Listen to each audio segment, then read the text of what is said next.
Audio Jungle.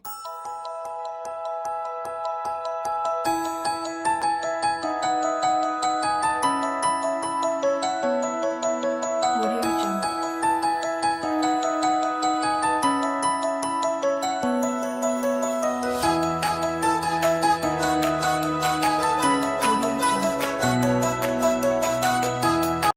And the importance of partnerships to address the challenge.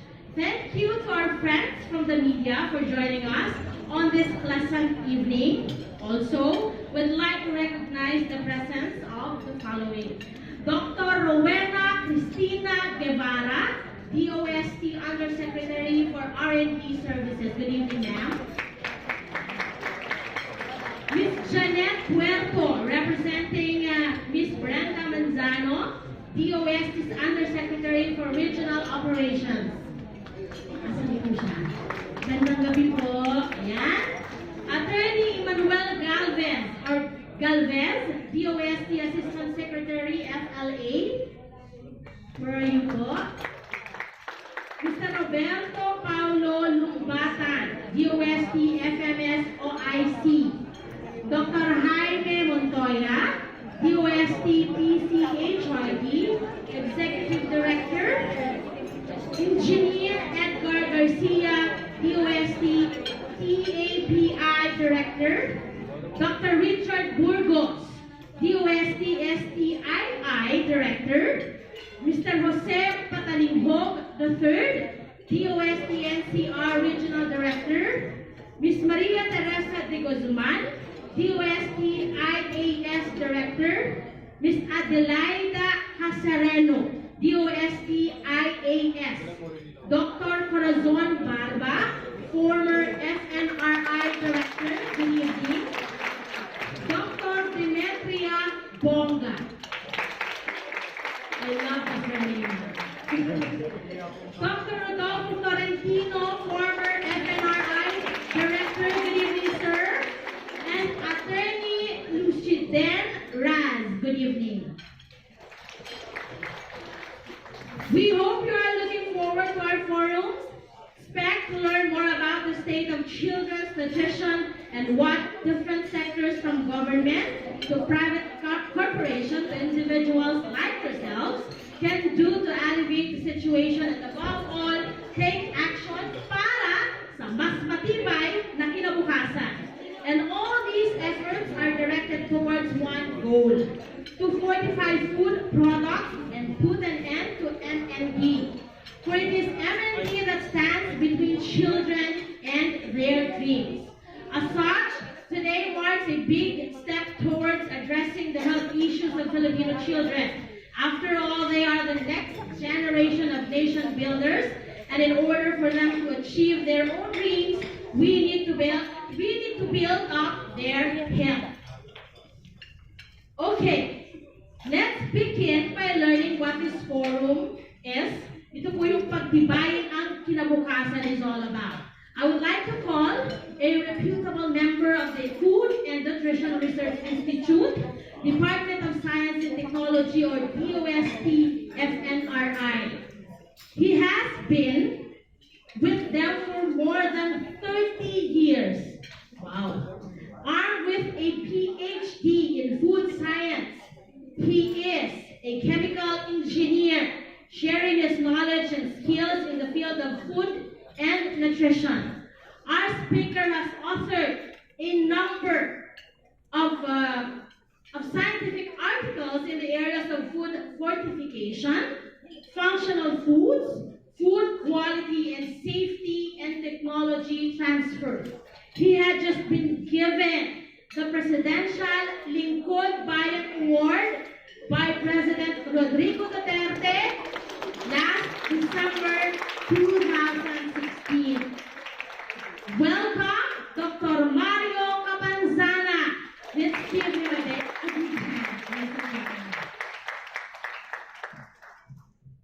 Magandang salamat.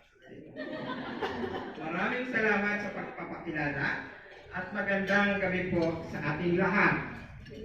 Ay, nabusog. Magandang gabi po. Good evening to everyone. uh, in addition to the people that's been acknowledged, gusto ko lang pong batiin ang baka po sila ay nata-traffic pa ngayon, ay siguro po darating sila maya-maya. But I'd like to recognize a very important person sa Department of Science and Technology. Siya po ay inyong nakikita parate sa TV tuwing may kalamidad. So I'd like to introduce our Undersecretary, Undersecretary Renato D. Solido. Marami po kami napagkwentuhan at maaari siyang makatulong sa atin, lalong-lalo na sa kalamidad. I'd like to also acknowledge Dr. Adilay of DOST and our many friends that are here. Marami pong salamat sa inyong pagdalo sa gabing ito. Tonight's dinner symposium is with the theme Pagtibayin ang Kinabukasan is very timely and very relevant to what we are discussing earlier this afternoon on micronutrient deficiency. And it is my honor to welcome you all to this symposium to put forward and discuss another form of malnutrition in the country, the micronutrient deficiency, or sometimes they call as hidden hunger. Particularly, although there is some improvement, we see some still problem on micronutrient deficiency in some segment of the population.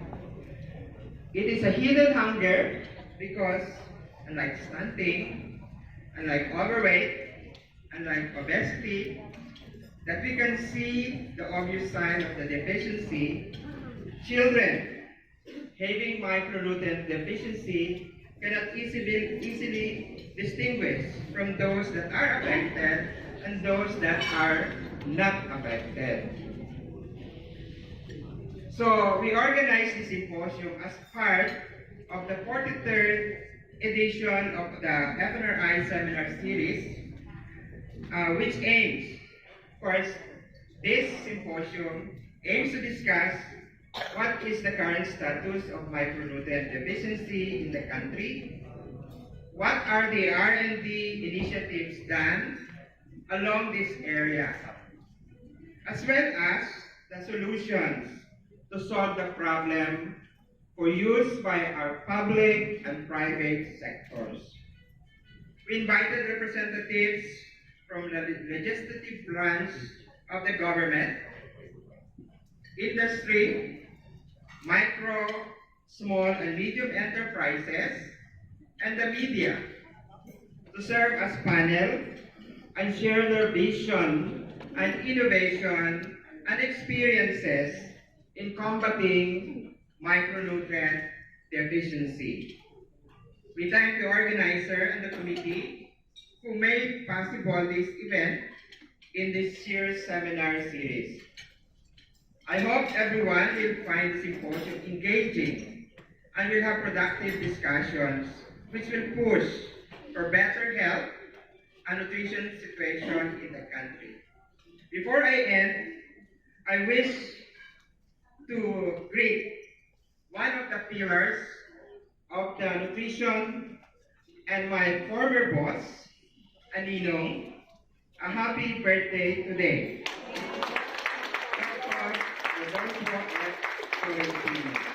Happy birthday, sir. Father din po siya ng study ng micronutrient studies. So, yun lang po at sana we have a very fruitful discussion tonight. Magandang gabi po at maraming salamat. Thank you so much, Dr. Camanzana, and happy birthday po, sir. Sana humaba po ang buhay nyo hanggang 125. Ayan, eto na. As we move on to our forums, let's begin with a macro point of view of micronutrient deficiency in the Philippines and local studies that have been conducted on MND. I am proud to bring you our next speaker, holding the Ang gaganda ng mga ano nila eh, mga credentials, grabe.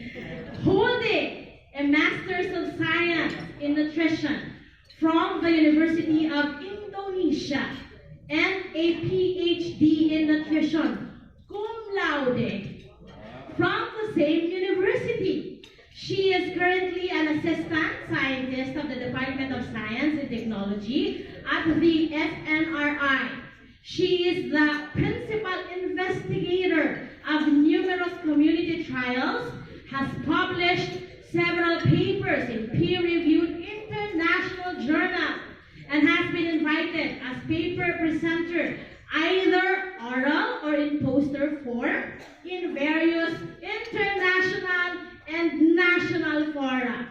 Our first forum speaker has been awarded one of 10 leaders in nutrition by the Nutritionist Dietitians Association of the Philippines and received a citation from the PRC.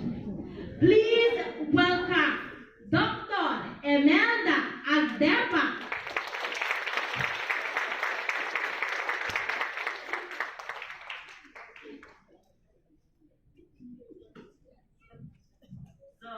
Magandang gabi po sa ating lahat.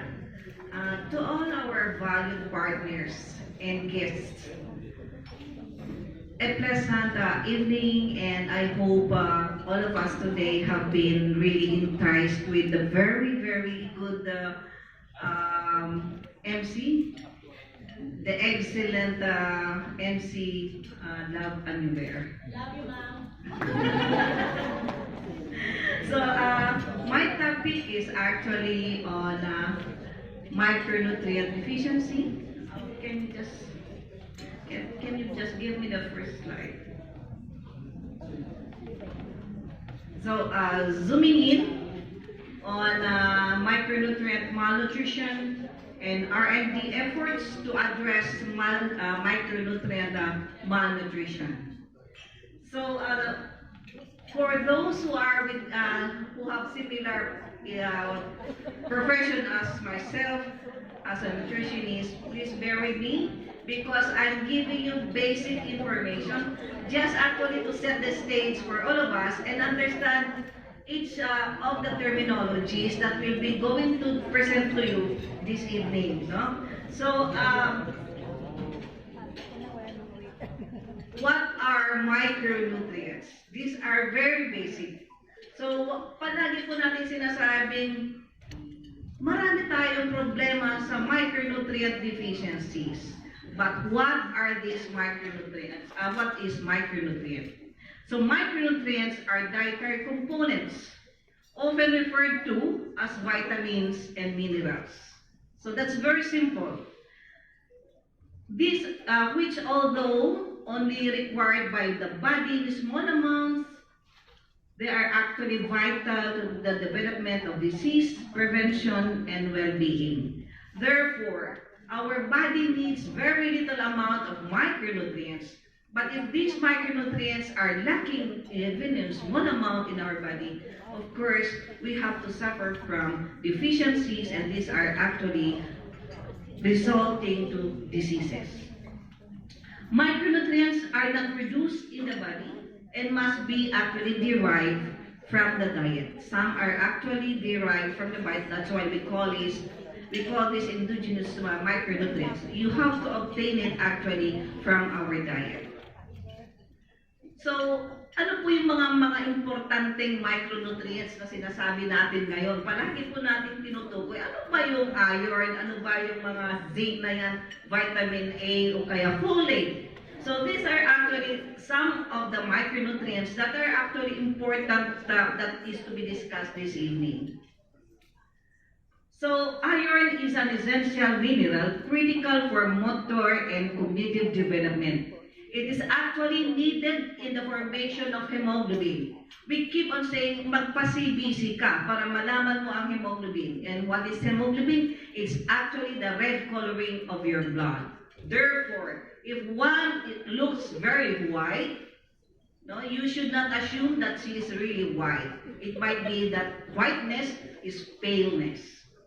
And therefore, if you are very pale, you lack iron because you lack red blood cells. No? So vitamin A is essential to support healthy eyesight and immune systems. So if there is no vitamin D, we easily get the illness or infections. Zinc is also a mineral that promotes immunity resistance to infection and proper growth and development.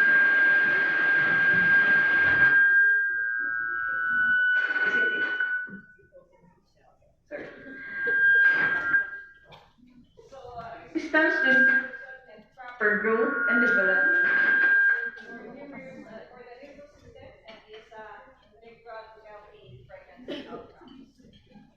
Folate is a vitamin that is essential in the earliest days of fetal growth.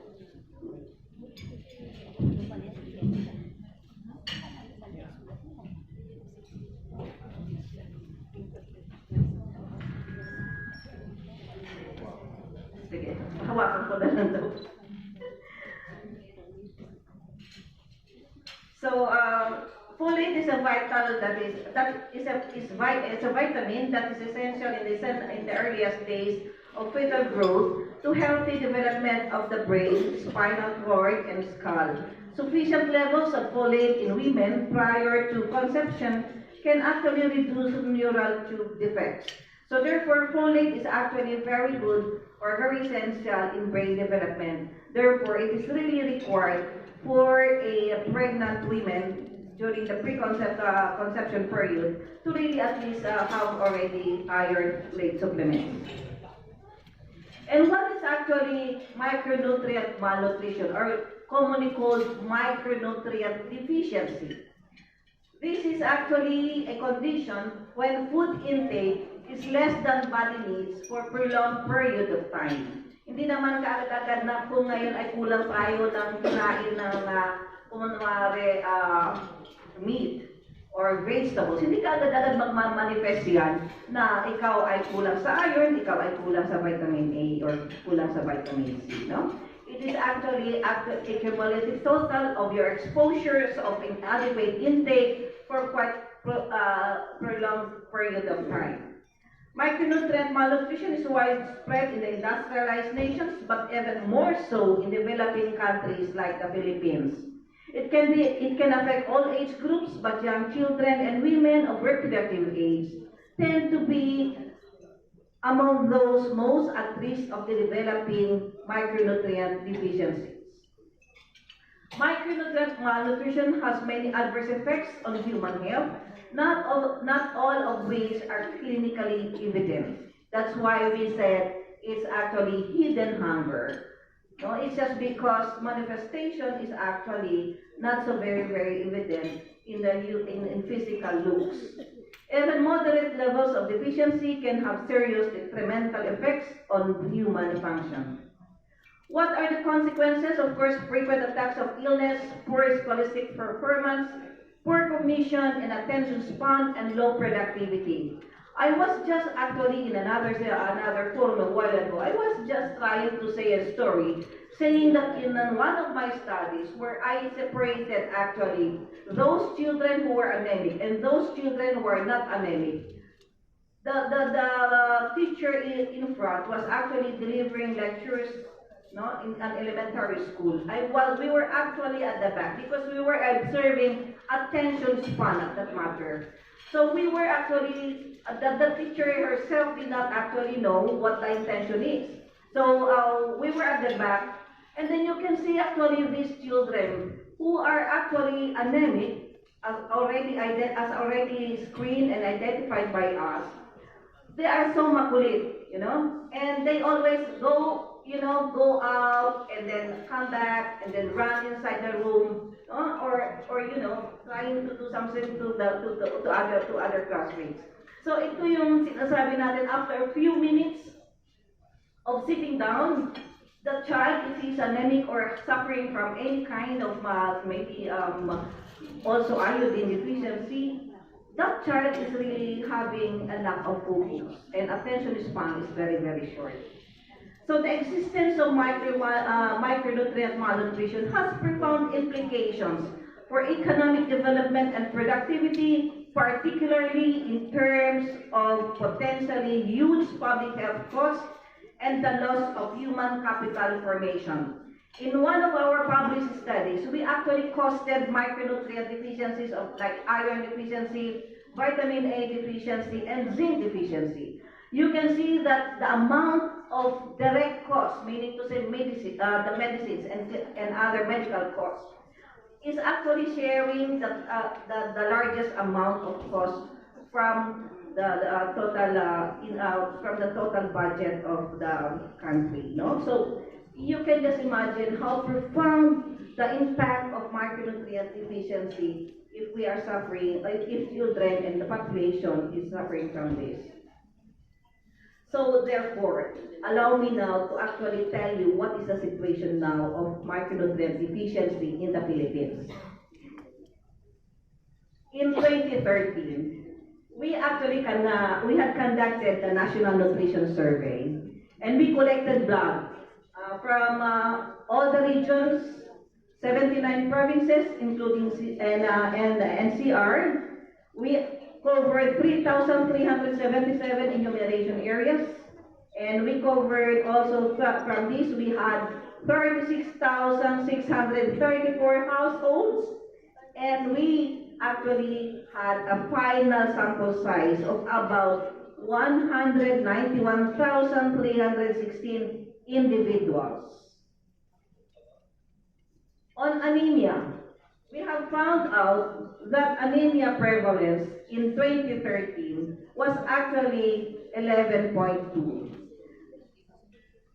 Highest prevalence was actually observed among our 6 months to less than 1 year, and so on. So you can see here that the most affected one, these are having the moderate type of moderate anemia in the population, are the 60 years and over, and also the pregnant women. So what is very alarming is actually the 40.5 among our 6 months to less than 1 year.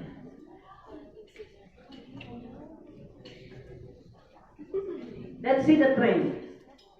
So in 1993, we have actually 20.9, and then it went up to 30.6. It went down to 19% in 2008. In 2013, it's gaining a reduction again of 11.2. Later on, you might ask me, I know already what you are thinking, bakit nga ba bumaba ang ang anemia rate sa Pilipinas? No? Later on, maybe after all the presentations, we can answer that.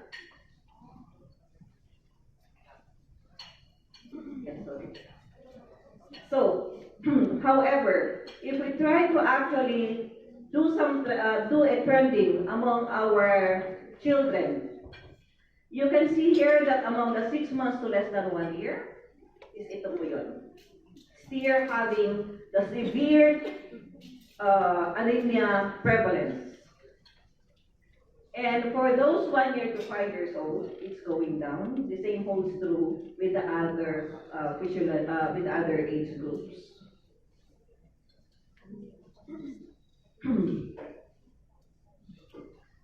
If we dissect actually the different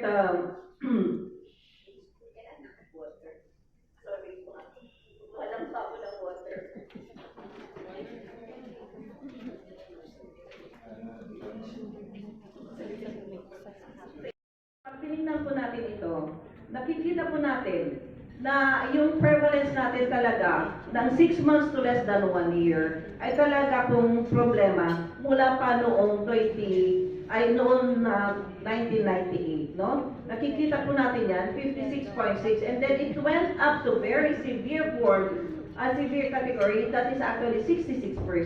And then bumababa noong 2008 na 55, ngayon naging 45. Sana po, pababain na po natin hanggang doon sa 5% lang, no? Para hindi na tayo masyadong nagkakaproblema. Now, prevalence of anemia among our pregnant mother is giving us the similar trend, wherein there is a downtrend in the prevalence of anemia. So among our preschool age children, you can see that anemia is commonly observed or can be commonly seen among those poorest to the middle income population. And this is actually revealing that those 6 months to less than 1 year is again giving us the highest peak.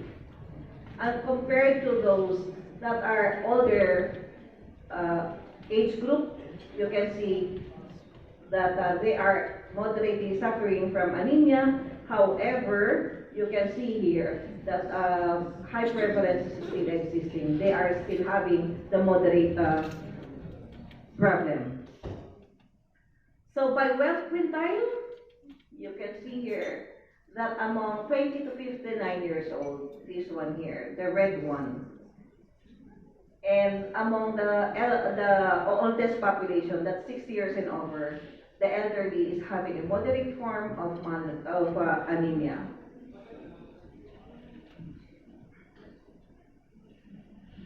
So in summary, overall, the 2013 National Nutrition Survey showed an increasing trend in anemia prevalence among Filipinos, and anemia prevalence is severe among infants 6 months to less than 1 year, and anemia prevalence is moderate among pregnant and women and mild among lactating women. Highest prevalence of anemia was found among the poorest segments of the population. Let's move on with the vitamin A deficiency. So kakulangan po ng vitamina A, no? So ito po, nakita po natin, masaya na sana tayo noong 2008, kasi po nakikita po natin na ang VAT ay bumababa ng 15%. Hindi po natin nakikita po yung photo, no? So noong 2013, medyo tumaas ng 20.4. The same trend is observed among our pregnant and lactating women. Bakit tumataas? It might be that efforts towards controlling vitamin A deficiency might not have been sustained, no? And then it is actually common in both geographical location, either the rural or the urban area. You can see here the prevalence across localities, no? And this is actually common again among our 6 months to 5 years and 6 months to less than 1 year, including actually the 1 to 5 years old. And among our preschoolers, it's the same scenario. It's giving us the high prevalence. And if you take a look on birth by region, you can see here that Zamboanga Peninsula is having the highest prevalence, and also the Ilocos region. And this is actually having those that are that are actually suffering from, if you exceeded this line, it's actually usually called the public health problem. So vitamin A deficiency prevalence among our preschool children is a problem of severe public health importance, highest among children aged 6 months to less than 1 year, and among the poorest sector of the population. There was a decreasing trend in VAD, or vitamin A deficiency prevalence, among the pregnant and lactating women. The folate deficiency. Bihira po natin ito na i-report. It's just because seldom we had it in our National Nutrition Survey, because it's very costly to actually determine folate deficiency in the population. So our data is only actually in 2008. So you can see here there are both the serum folate and the RBC folate.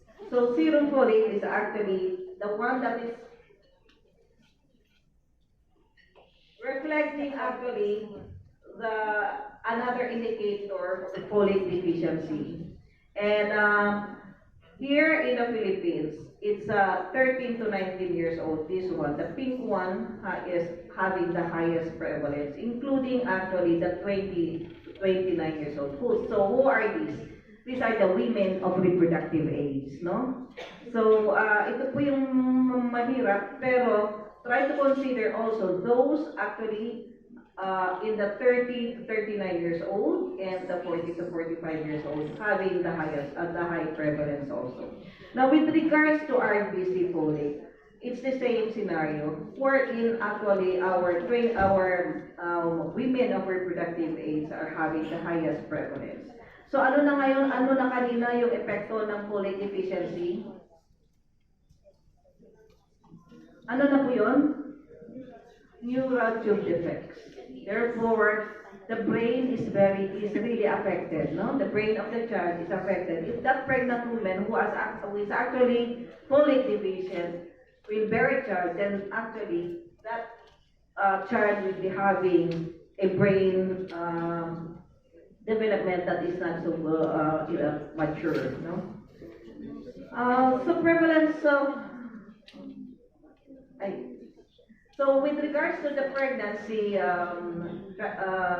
stage, no, you can see that this folate deficiency occur usually at the second and third trimester of pregnancy.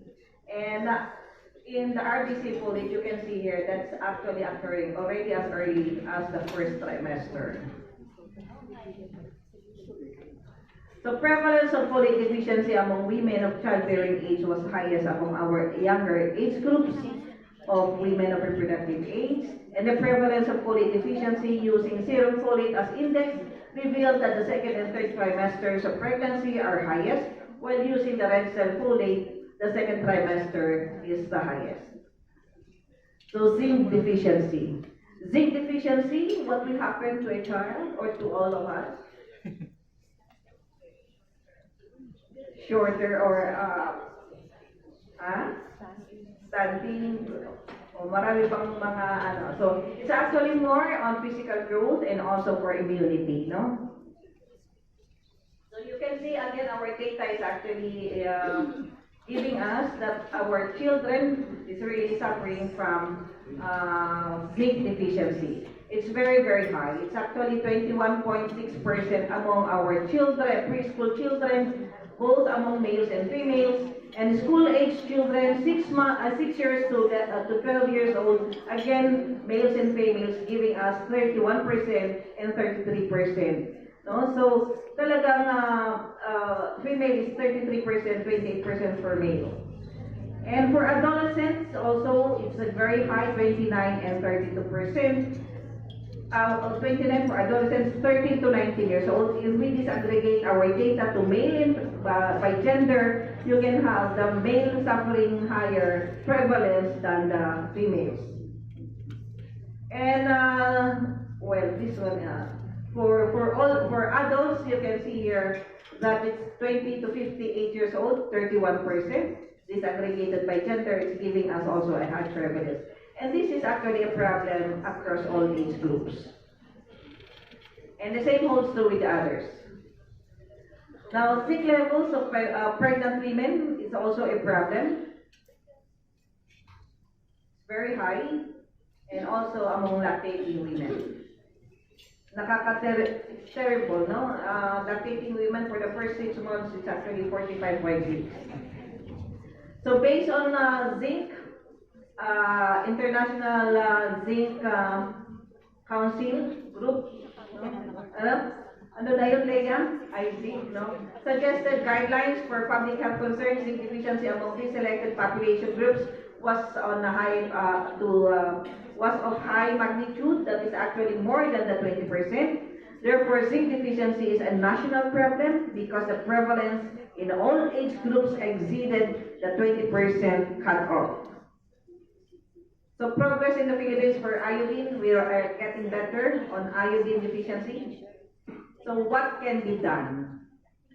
The best way of preventing micronutrient malnutrition is to ensure consumption of a balanced diet that is adequate in every nutrient. Unfortunately, this is far from being achievable everywhere since it requires universal access to adequate food and appropriate dietary habits.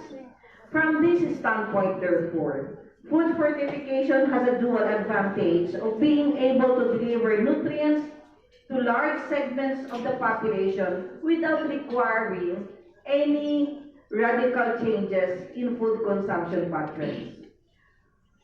So food fortification, we all know that it is the addition actually of or deliberately increasing the content of an essential micronutrient in a food so as to improve the nutritional quality of food supply and provide a public health benefit. So ito po yung TUST. We had actually a study on iron fortified rice, and we have seen a significant improvement actually in hemoglobin levels and a decrease in anemia prevalence. Study on fortified milk, you can see here when we had actually a psychologist with us actually to test the different parameters on process of recovering information about past events or knowledge. You can see here that those who are receiving the milk is higher than the water, no? And it's giving us the same trend all throughout the process, no? And what is very important in here is the ability of the child to retell the story. So meaning to say, the retention of the child. If you have iron and other micronutrients in it really works, no? And mean height also almost having a good increment. And you can see here that those receiving the 2 glasses had better increased height. And in weight, you can see here that it's going down on speed of, no? But it's having a highest peak in midline, meaning to say the nutrients in the milk are really that kind of, when given to hungry cells, most of it are really absorbed and being utilized by the body. So zinc has increased significantly in all our groups, no? Like for the 1 glass and the 2 glasses, the difference actually is very significant. So better increment was seen in the 2 glasses. So on fortified fruit juice, we got the similar effects. This is actually published already in Asia Pacific Journal of Clinical Nutrition, wherein the study have revealed that we had a significant reduction in anemia rate when given fortified juice. This is actually when we only had 5 nutrients in the juice, and therefore other fortification studies must actually study the nutrient combination.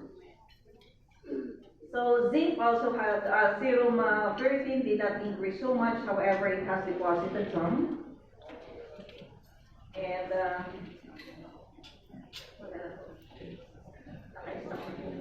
so those are actually the R&D efforts of FNRI addressing micronutrient deficiency. What we actually like to have is to have really more efforts to have those kind of prevalences be having a further decline in the prevalence so that we will have a healthy Filipino population. Maraming salamat po.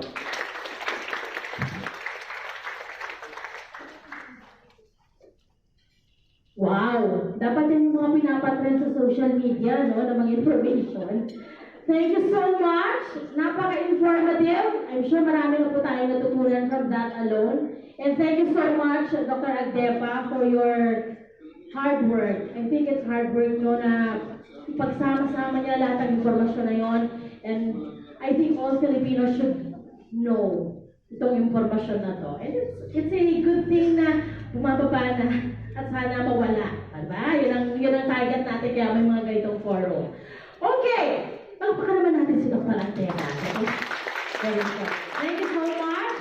Okay, once again, this is Pagtibayin ng Kinabukasan, a forum on micronutrient deficiencies and the importance of partnerships to address the challenge. And addressing the challenge is all about a synergy of efforts. We started with an overview of the work by the scientific community. Next, we will learn the efforts that government is taking. Mas matibay ang pakay natin pag may suporta ng legislation. Tama? Tama. Tama. Okay. Our next talk will be given by the Office of Senator Risa Hontiveros. As a Bayan Party chairperson, Senator Hontiveros is a staunch health and peace advocate. In the health arena, Senator Hontiveros was the principal author of the Cheaper Medicines Bill, now RA 9502, and she is also the author of the Reproduction Health Bill, passed in 2014, and now the Responsible Parenthood and Reproductive Health Act of 2012, or RA 10354. Senator Ontiveros is also the author of the Bibong Barangay Health Worker Bill and is a staunch supporter of Syntax Bill, now Syntax Law, and the Graphic Health Warning Bill. Representing the office of Senator Risa Ontiveros, please welcome Dr. Joseph La Chica.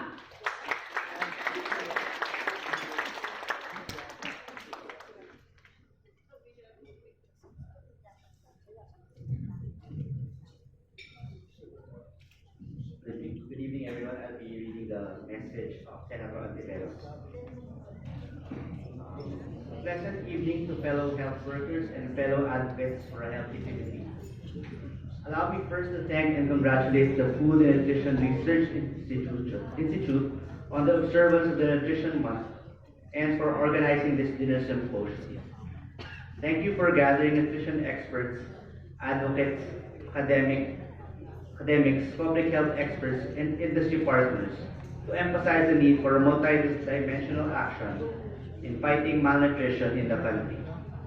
It's unfortunate that I'm not there in person. I would have wanted to talk to you about the state of the nation health and nutrition face to face, but trust that I am with you in spirit. Previous speakers who came before me may have already discussed the importance of essential micronutrients like iron, iodine, and vitamin A, among many others, for proper growth and development, and how the absence of these micronutrients makes young children vulnerable to disease and susceptible to dire health outcomes. Studies conducted by the FNRI show that the 30.3% of Filipinos under 5 years of age are stunted, 21.5% are underweight, and 7.1% are wasted or are too thin for their height. The same studies show the prevalence of anemia, which is 39.4% among 6 months old to 1 year old children, 25% among pregnant women, and 16% among lactating women, which indicate the poor nutritional status of mothers and young children. It is worth repeating here again because it gives us the picture of the challenges that we need to overcome. What I would like to focus on is the fact that the problem of poor nutrition in the early years that results in stunting, wasting, low birth weight, and micronutrient deficiencies creates irreversible damage to children. We can feel these effects even as adults. Stunting in particular has been shown to be associated with poor health, poor performance in school, and poor productivity and earning capacity as adults. Malnutrition is the agent by which poverty perpetuates itself viciously. Available data shows that stunted children will earn less on average as adults. In fact, the loss of human potential resulting from stunting was associated with 20% less adult income on average. Globally, the direct cost of malnutrition is estimated at $20 to $30 billion per year. In the Philippines, in 2013, it was estimated to be at $328 billion from lost income as a result of lower education, lost productivity due to premature deaths, and additional education costs to make up for school performance linked to undernutrition. It is essential for us to highlight this because it allows us to put things in perspective in terms of where our priorities must lie. It gives us enough reason to push for more investment in scaling up our fights against malnutrition among mothers and young children, and to put more pressure on all stakeholders to strengthen collaboration and collective action to address these important concerns. Failure to recognize the potential impact of undernutrition and the value of adequately investing in nutrition programs now could lead to disastrous outcomes in the future. And yet, this is one of the major challenges facing us. It appears that we have yet to prioritize the needed investment to curb malnutrition. Consider that while 328 billion, the 300 billion estimated burden of undernutrition in our country represents 3% of our gross domestic product, actual government expenditure to fight malnutrition is at 0.52% of government expenditure. The DOH and NNC budget for nutrition programs for all age groups in 2017 amounts to 1.9 billion. It only accounts for 1.3% of the total national government allocation for the health sector. It's uncertain how much local government units invest in nutrition, but based on consultations with various stakeholders and constituents in the community, local government recognition of the impact of malnutrition is still lacking. This is particularly problematic considering the important role that LGUs play in the delivery of health services. Over the course of a series of public consultations on the first 1,000 days bill, we have asked stakeholders how much we should invest to ensure the adequate nutrition of our mothers and young children. It's a question that I and my co-authors in the Senate have always asked and will ask again come budget deliberations for 2018. Because we want to make sure that from our end, the DOH, the NNC, FNRI, and other government agencies are adequately supported in terms of really pushing for a nutrition program that can make an impact. Financing will always be a major challenge when talking about government programs. While we struggle to fight for more resources for nutrition programs, we are under no illusions that government will be unable to provide everything that we need. Indeed, it is essential for us to become more strategic and efficient in prioritizing interventions that have the greatest impact and in identifying target populations that are most in need of our support. We should embrace evidence-based interventions and be guided by best practices that have been collated both globally and locally. So our contribution to the fight against malnutrition in the first 1,000 days, we filed Senate Bill 1145 or the Healthy Bulletin Bill. This was one of several Senate bills tackling nutrition in the first 1,000 days. After several multi-sectoral consultations, we are now ready to sponsor a consolidated version of the bill in the plenary when Congress resumes its session towards the end of this month.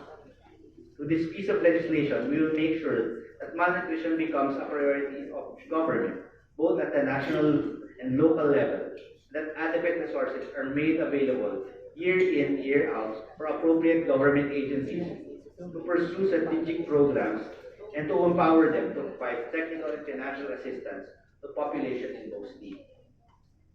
The consolidated version proposes to strengthen existing programs for maternal, neonatal, child health and nutrition by detailing the minimum package of interventions that must be made available to mothers and young children at certain stages in their development. This was done so that it leaves little doubt to those implementing the program at the community level as to what services must be provided to ensure that the health and nutrition of mothers and young children are optimized. The consolidated version likewise seeks to strengthen the National Nutrition Council to ensure an integrated approach and a multi-sectoral participation. As the highest policy-making body on nutrition, it will be mainly tasked with formulating policies, plans, and strategies on nutrition, and to ensure that these are adequately carried out by the appropriate agencies. It must be emphasized that the problem of malnutrition and micronutrient deficiencies is not the sole concern of the Department of Health or traditional health stakeholders at the LGU.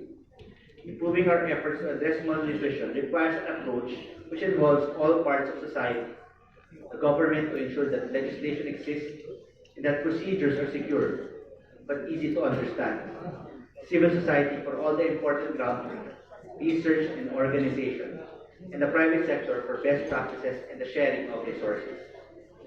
Ensuring the health and well-being the first 1,000 days is not merely about feeding children and providing them access to micronutrients and appropriate services. It is more than that. It means educating and empowering children to make healthy decisions for themselves and their families, like eating a well-balanced diet, ensuring proper personal hygiene, good sanitation, and regularly consulting health professionals. It likewise entails putting in place systems to support poor families whose health and nutrition are always in peril.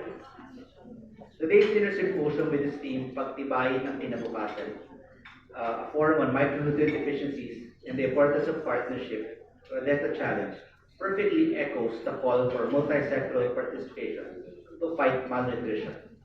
As we continue to work for the landmark piece of legislation for health and nutrition for our future generations, which is a product of months of healthy exchange of ideas among many stakeholders, the need for partnerships and collaboration becomes much stronger than ever. Mga kasama, bagamat di pa tapos ang laban, sa pagtutulungan natin maipakita sa paghain ng panukalang batas na ito at sa patuloy na pagtalakay at paghanap ng solusyon sa mga suliraning kinakaharap natin para mapangalagaan ang kalusugan ng ating mga susunod na henerasyon, ako'y hindi naluludang tayo ay magtatagumpay. Maraming salamat. Maraming salamat, Dr. Lachica. As we move on with this evening's discussion, we move from the public sector to the private sector, particularly our micro, small, and medium entrepreneurs. They too are making an impact in addressing M&D. Let's learn more by welcoming our next speaker, President and owner of NutriDance Food Corporation. Give it up for Mr. Rocky P. Doctor.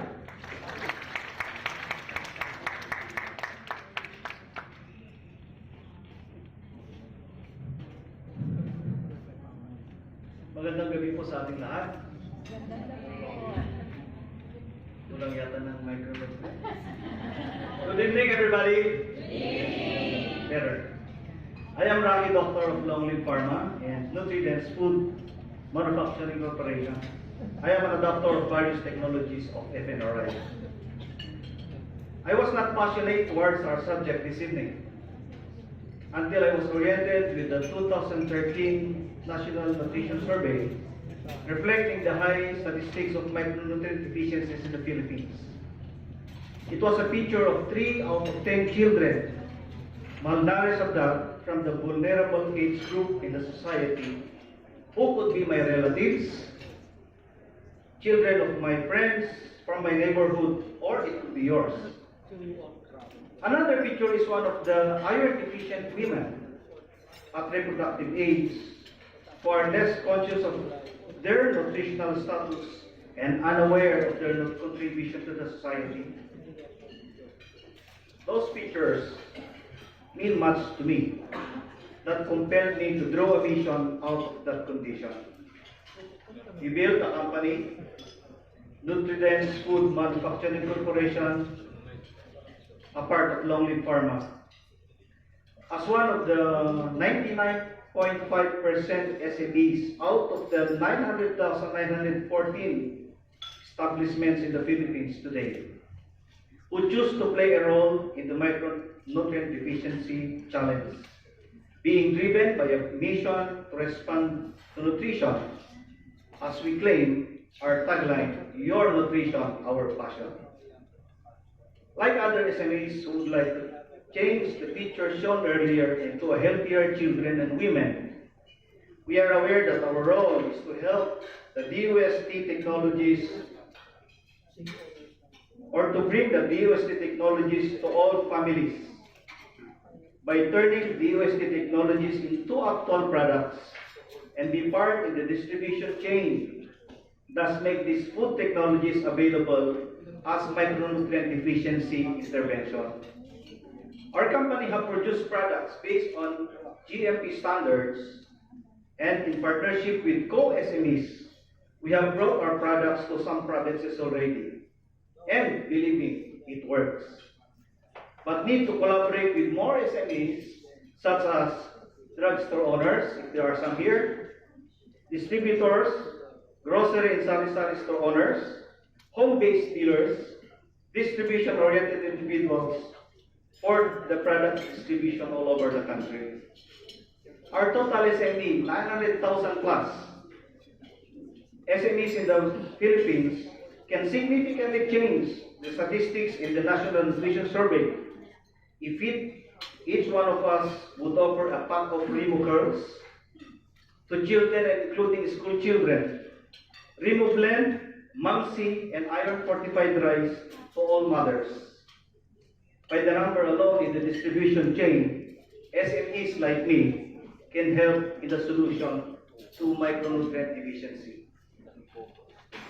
We have our products developed by FNRI DOST or FSP to offer to everyone, like Remo Curls, Remo Blend, Go and Grow, Brown Rice Bar, Mamsi, Brown Rice, and Iron Fortified Rice.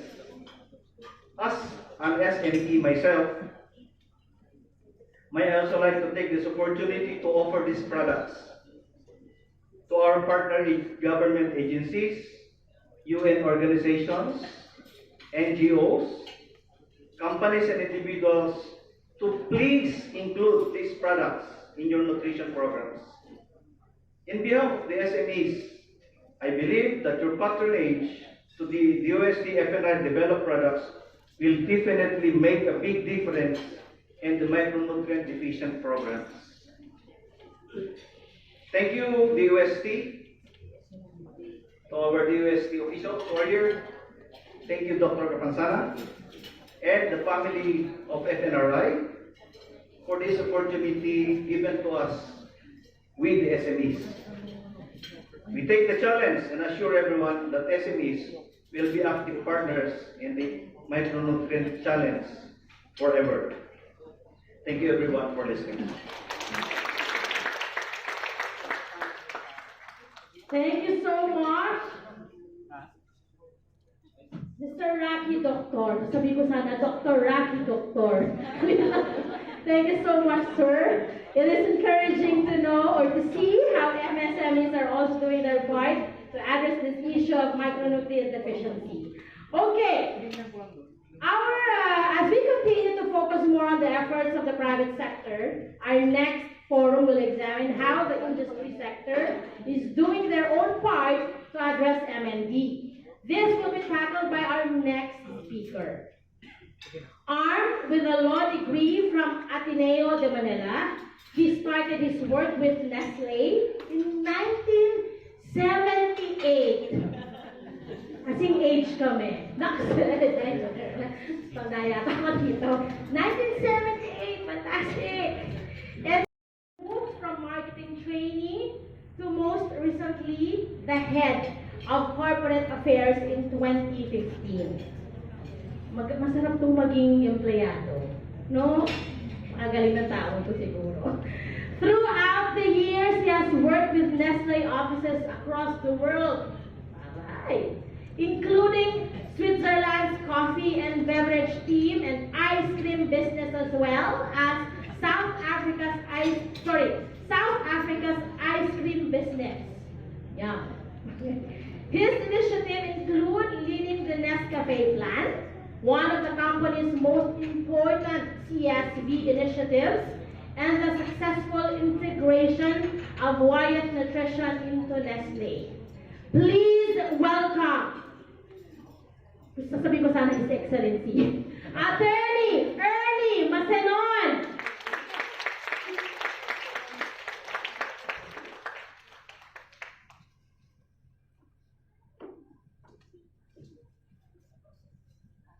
Thank you, Lovely, for those very generous words. Good evening, everyone. As part of the food industry and also as an employee at Nestle, I have to say that of all the food industry's initiatives, food fortification is one that has made significant impact throughout the years. We researched about the background of fortification, and legend has it The first fortification goes back to ancient times when Persian physicians added iron fillings to sweet wine.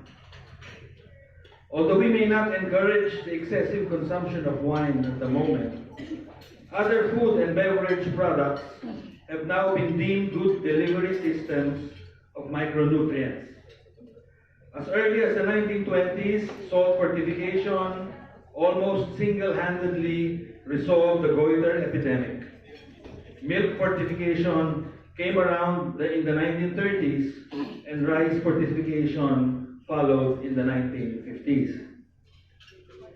We are all aware, as the previous speakers have mentioned, the extent of the problem of micronutrient deficiency. And I would like to speak for the industry and reconfirm our commitment to be part of the solution.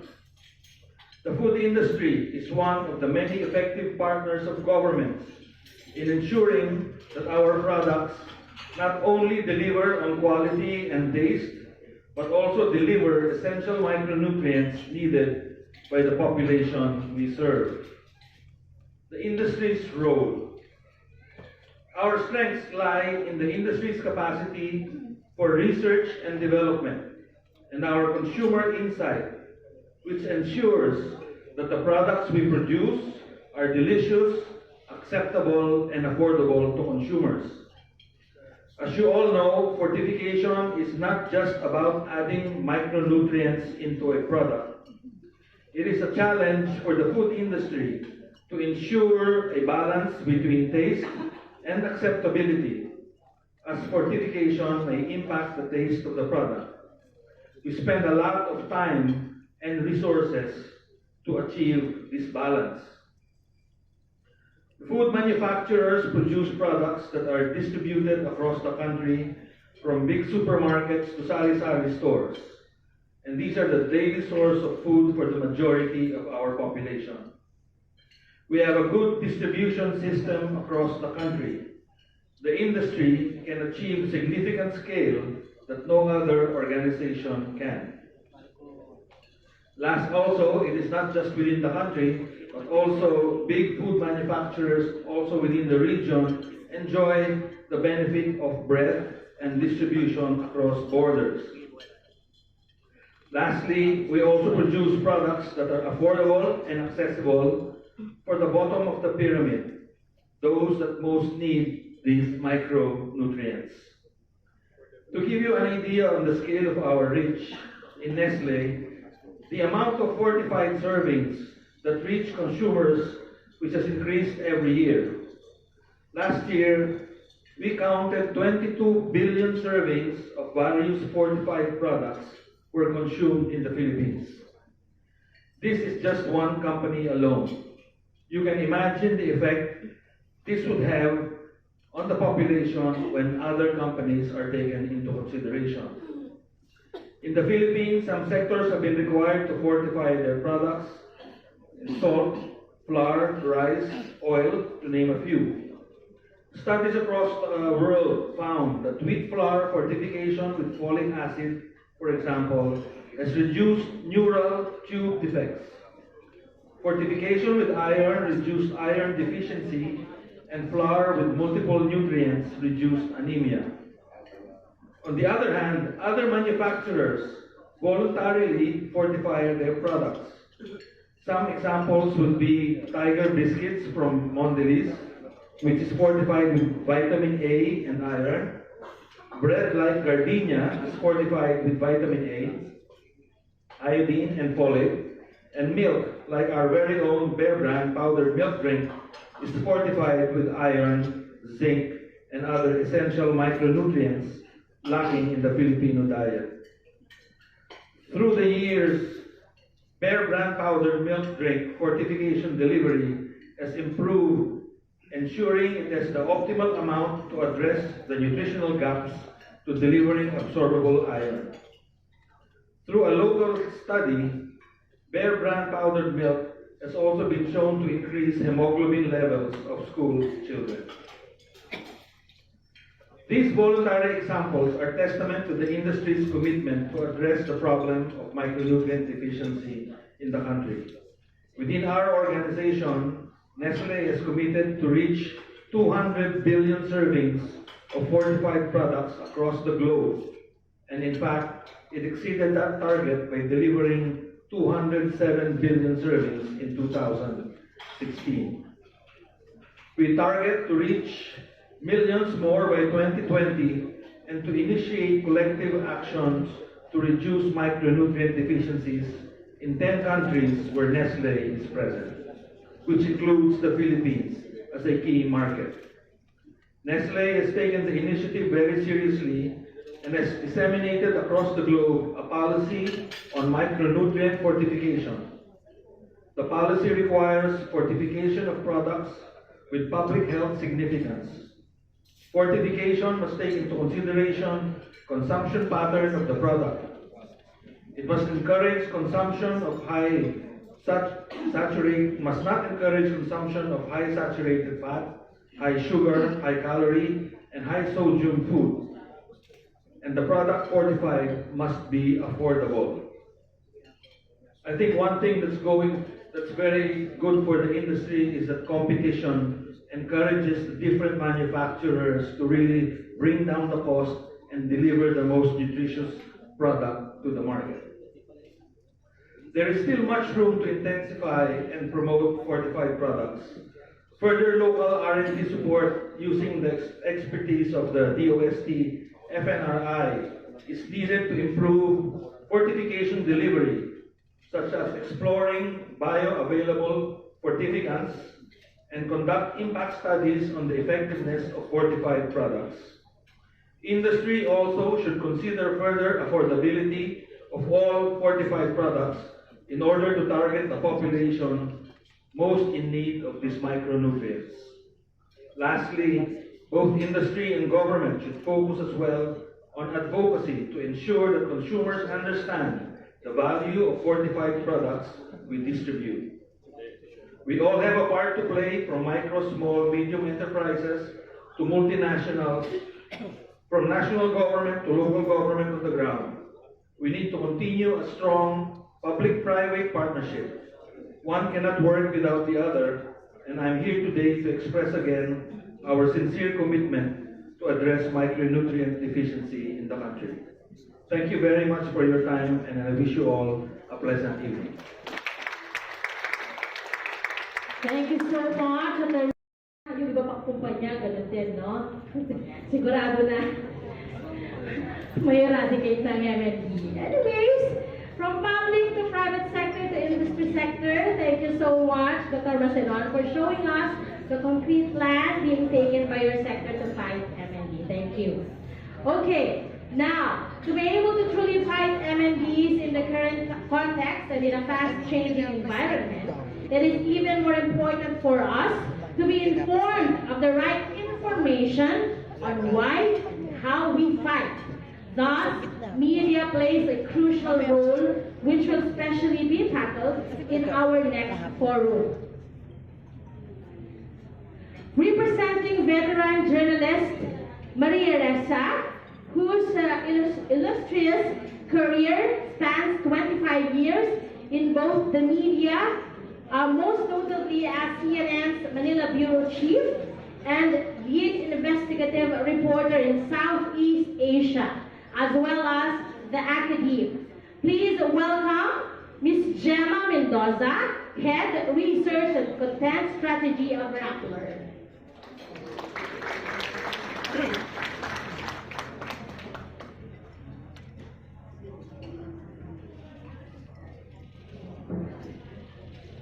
Good day. So, Maria couldn't be here. Unfortunately, she's stuck somewhere in different disaster along EDSA. So, I'm here. I thought to share with you why we think it's very important to, when we are talking about hunger, malnutrition, why we need to tell stories. Naka-ano yata? Naka-off center. Okay. So,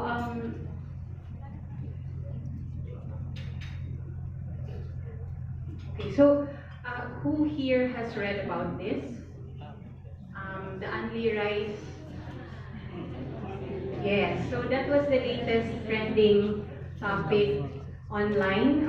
Senator Villar, I think she was well-meaning, talked about Andy Rice, and she got bashed for it. And natatawa ko kayo. So she got bashed for it.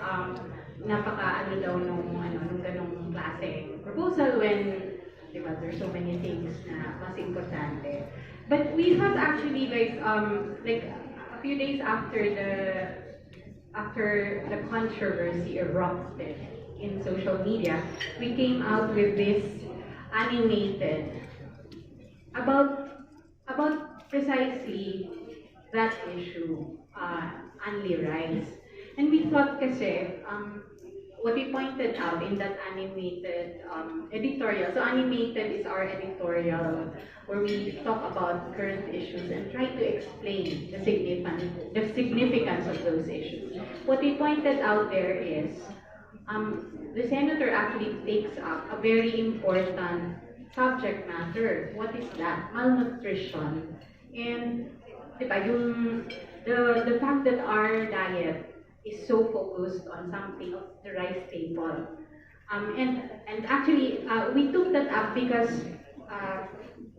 years before, our reporter, Judith, she's been covering the issue for quite a while, and she actually interviewed. So FNRI was one of the resource institutions that we tapped for this. We were asking about Anli Rice.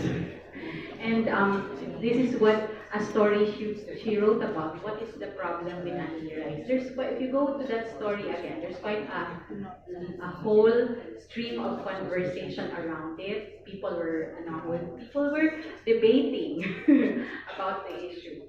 So this, I think, highlights why the media needs to be part of this whole conversation about food and nutrition security. So normally po kasi the media, as in disasters, Dr. Freedom is here, so I will talk about, I'll mention disasters, but as in disasters, so normally media will write about the things that are headline inducing. You know, things like dead bodies and mga things like the survey. So the focus usually is the survey on hunger. Yun yung madalas na napapansin. Like what's the level na, mga ganon. And tumaas ba or bumaba ba? So kung bumaba, parang good na yun, di ba? But what is not highlighted are things like, is it good that, I mean, if they are, hindi na kumakalam ang sikmura nila, di ba? Kumakain na sila, does that mean we're good? And one of the things we found out when we were deep diving into this subject as part of our initiative, as part of this initiative we had with the DSWD and the WFP, was that there's more to the whole thing than just yung preventing yung kumakalam na sikmura. Kasi kahit hindi na kumakalam ang sikmura because diba busog na sila, what exactly are we feeding them? Are we feeding their brains? Those are the things we learned. And it was a revelation for us that that whole in-depth dive into this issue. And we were able to touch base with a lot of you actually, a lot of people in this room probably. Looking at the whole issue and getting the public to be more and more engaged into the whole thing. The thing kasi is, the moment that you start writing about it and then, you know, discussing about it, then the public learns more, and then the public starts to be more accepting of new policies that are being introduced. So one thing we realized with the conversation around the Anli Rice was biglaan siya, parang napaka-out of the blue yung conversation. Walang preliminary conversations around ano ba yung problema right now. And there were a number of these conversations prior to the elections. medyo nakalimutan lang. So I think that was the reason why when the public erupted in that manner in relation to unruly rights, basically they were not prepared for it. So this is one thing that highlights, I think, the importance of getting the media involved, getting the media educated as well on the issues surrounding this very complex issue, complex problem that is hunger. And media also needs to play a role there, really learning more, because the more people learn,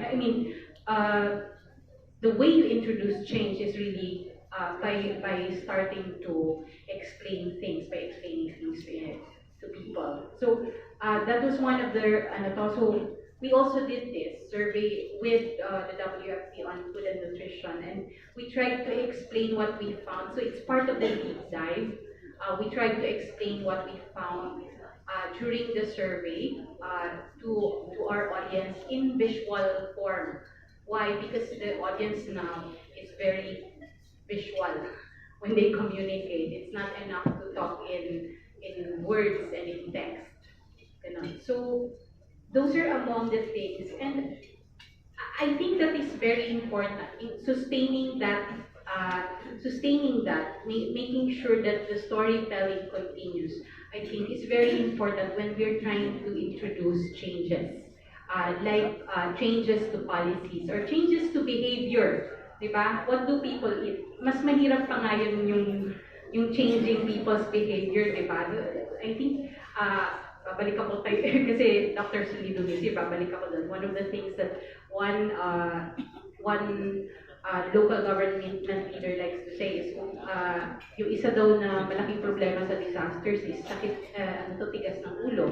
Ganun din yun sa hunger, I would think. Yung tigas ng ulo ng mga tao na thinking that certain things are good for them but actually they are not. So malaki po yung role ng media na gagampanan doon sa pag-i-explain and pagpaparcel ng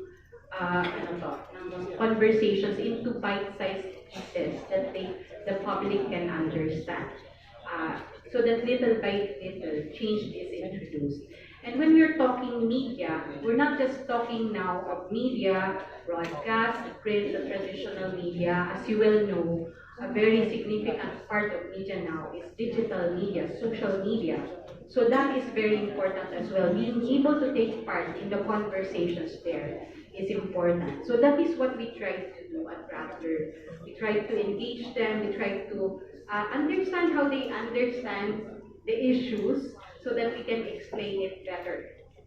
Yun po yung tinatry natin gawin. And that is a constant process. So we hope that in your programs, you will continue to engage with us so that we are not uninformed and so that we don't misinform the others, diba? So that we will also be part of the solution to the problem. So that is very important. I'll leave you with this. This is an example of something that we did. It's a video to explain the problem of hunger that we did in the course of working on the project on hunger project. And this video won an award already for with Save the Children. So what if it's just an example of how we tell stories and how those things make a difference in Manila. Coming up. So this is the video. It's an animated video.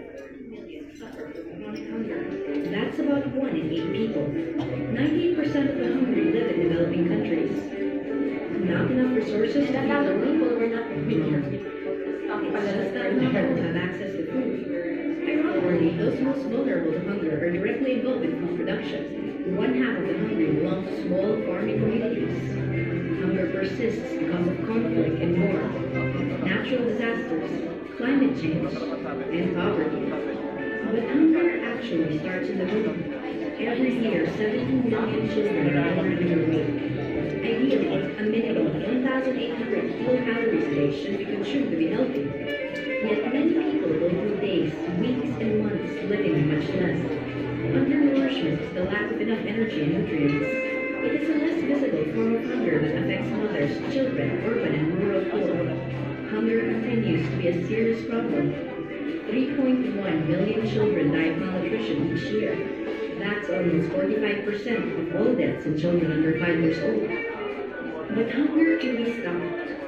You can do something about it. You just need to know how. Engage and help.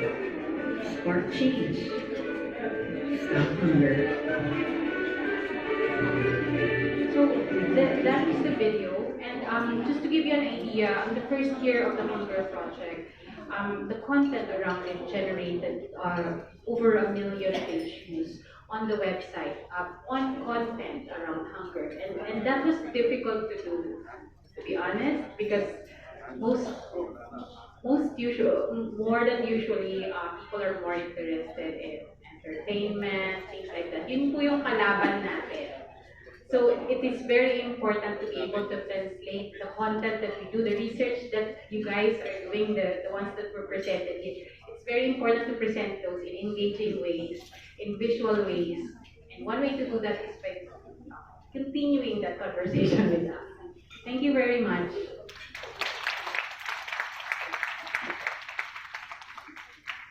Thank you so much, Ms. Mendoza.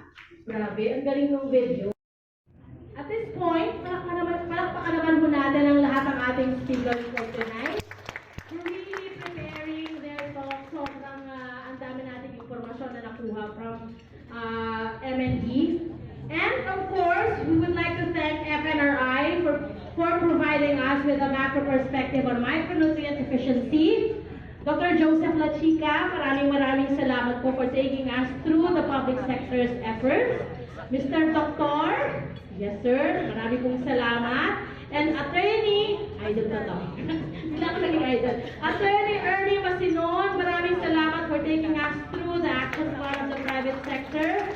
And of course, Ms. Gemma Mendoza, maraming salamat. Marami pong natutunan doon. Nasa media na ako, pero marami pa akong natutunan sa inyo. Thank you so much. And, Ma'am, asan si Doc Agdepa? Ma'am Agdepa, maraming salamat, Ma'am. Go lang po, sorry po, pasensya na. maraming salamat po. Totoong matibay na kinabukasan para sa kabataan. Ayan.